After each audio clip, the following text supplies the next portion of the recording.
माझ्या स्पर्धेचे नाव एक पात्र भूमिका।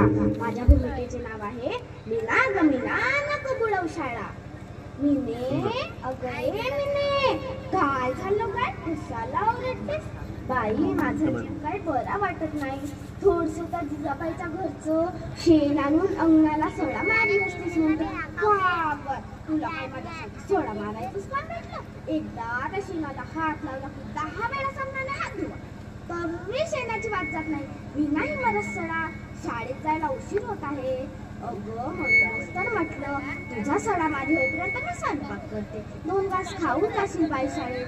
का बाई मी ते घरचे कामच करत बसू, शाळेत जाऊन अभ्यास नको करू?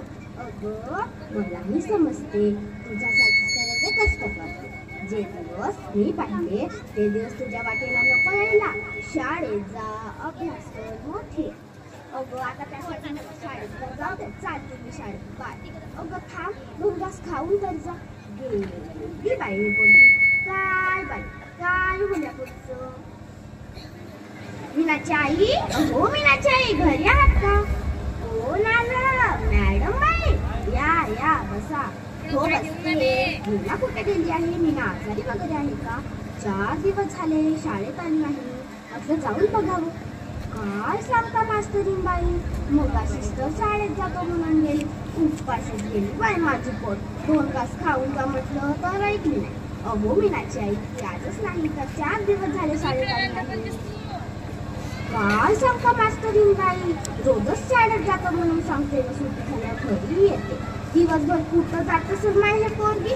माझं तर नशीब, पण या पोरीचं नशीब चांगलं बाबा तरी अशी करते। मला काय समजत नाही मास्तरीन बाई, काळजी करू नका, आम्ही बघते काय करायचं। अरे इतर मीना शाळेत यायची सोडून काय आहे? मीना अगं मीना या मॅडम तुम्ही? हो तू आज शाळेत नाही आलीस? त्याचं काय झालं ना मॅडम, माझ्या आईची ना तब्येत बरी नव्हती, मी घरी मला सोळा टाकावा लागला, भांडी धुवावी लागली, कपडे धुवावे लागले, म्हणून शाळेत आला उशीर झाला। परिपाठाला हजर नसली म्हणून शाळेत नाही आले। अगं हो का, चल बरं तुझ्या घरी तुझ्या आईची भेट घेऊन। आईची भेट असं काय झोपली असेल? मीना मी तुझ्या घरूनच येत आहे, तुझ्या आईची मी भेटच घेऊन आली आहे। मॅडम तुम्ही माझ्या घरी गेला होता?